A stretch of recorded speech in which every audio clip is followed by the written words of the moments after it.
Namaskar, this is Akhilesh Bhargava. Welcome to Tit-Bits on Business and Finance with me. The corporate drama, or rather the corporate nautanki at BharatPe, the successful fintech unicorn which has developed the ubiquitous pan-India QR code for UPI payments and which has top international investors like Sequoia Capital as their shareholders. This drama or this nautanki continues to be in the news, and so does its co-founder Ashneer Grover for all the wrong reasons according to us. It all started with the intimidating outbursts and expletives showered by Grover on the employees of Kotak Bank for its alleged failure to provide him funding for the Nykaa IPO, for which he claims damages of rupees 500 crores from Kotak Bank. We really do not know whether that suit for damages has been filed, but that is what he had claimed initially. His uncontrolled outbursts and threats to all and sundry have got him more enemies than friends, even in his own company, of which he has been the co-founder and managing director. It is no wonder that BharatPe is reported to have an abusive work culture, which obviously begins from the top always. Even at the popular show Shark Tank, he came across as an unpredictable and brusque investor, which may have certainly earned him an entertained audience, but it got him few fans or admirers for being the founder of a growing unicorn. Things have only gone downhill for him since then, and he stands isolated in the company at present. So what is the present state of affairs? What is the current situation in this ongoing corporate saga? In January this year, pursuant to a whistleblower complaint, the board of directors of BharatPe appointed a panel in order to review governance and suspected financial lapses in the management of the company. It appointed two consulting firms, Alvarez and Marshall and PwC, in order to conduct an investigation into the affairs of the company, and their initial findings did not take too long to come out and surface. The preliminary findings of the ongoing review are primarily centered around serious financial irregularities committed by Madhuri Jain, the head of finance, controls and procurement at BharatPe, and who happens to be the wife of Ashneer Grover. The initial A&M report indicated that BharatPe had paid over rupees 50 crores to several consultants for recruitment services that were reportedly never rendered, thus making them bogus payments. In 5 cases, employees confirmed their joining date at BharatPe as mentioned in the consultant invoices, but they denied being engaged or recruited through those consultants to whom BharatPe agreed to pay a handsome amount of recruitment fees. The second finding was that most of such invoices were directly received by Madhuri Jain, and they were forwarded by her to the accounts department for payment, thus bypassing standard corporate procedures for invoice scrutiny, verification and approval, because of course they were not genuine and she did not want to have them checked. That's what it looks from the initial findings.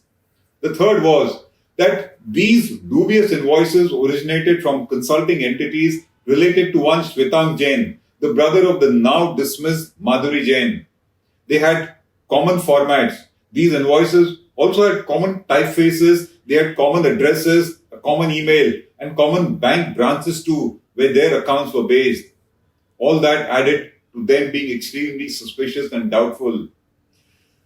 With these financial irregularities being serious and criminal in nature, BharatPe terminated the employment of Madhuri Jain without even waiting for the final investigation report from these consultants, and it has forfeited her employment benefits, which include the valuable sweat equity allotted to her in BharatPe.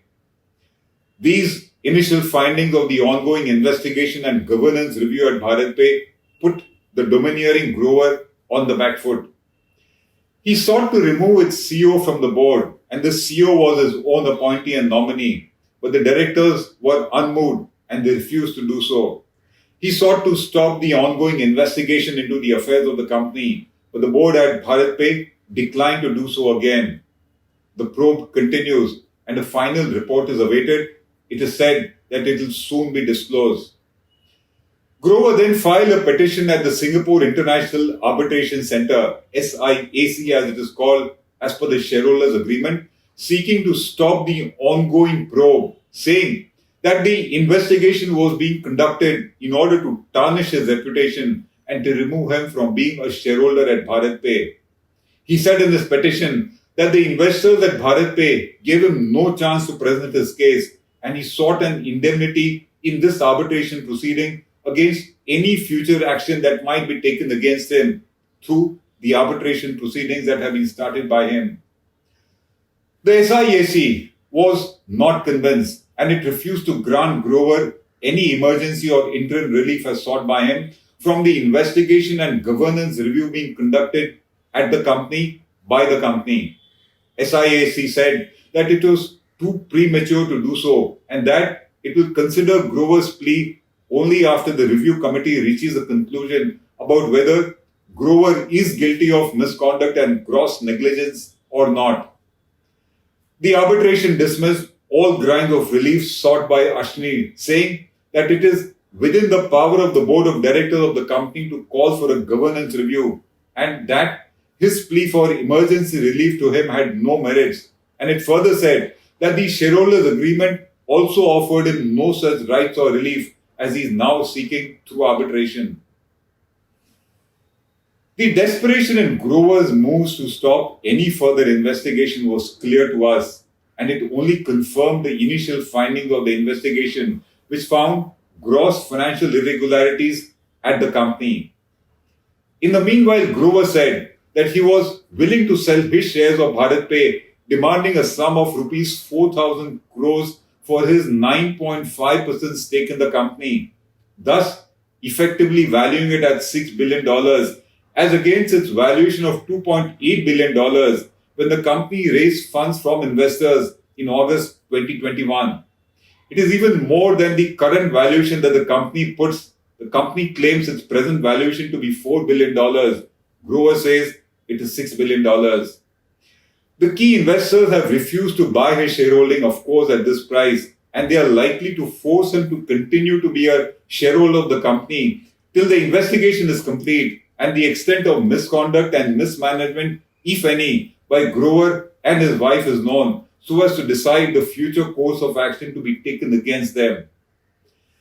The only option available to Grover now is to file a writ petition at the High Court to stop these proceedings, which too is very unlikely to intervene in his favor due to the incriminating initial findings of the case. So, what does Grover do now? What he does is he resigns. The latest news in this ongoing sordid corporate saga is that Grover has resigned as the managing director of BharatPe and also has resigned from its board of directors. He said in his resignation letter that he has been vilified and that he has been treated in the most disrespectful manner since the beginning of this year.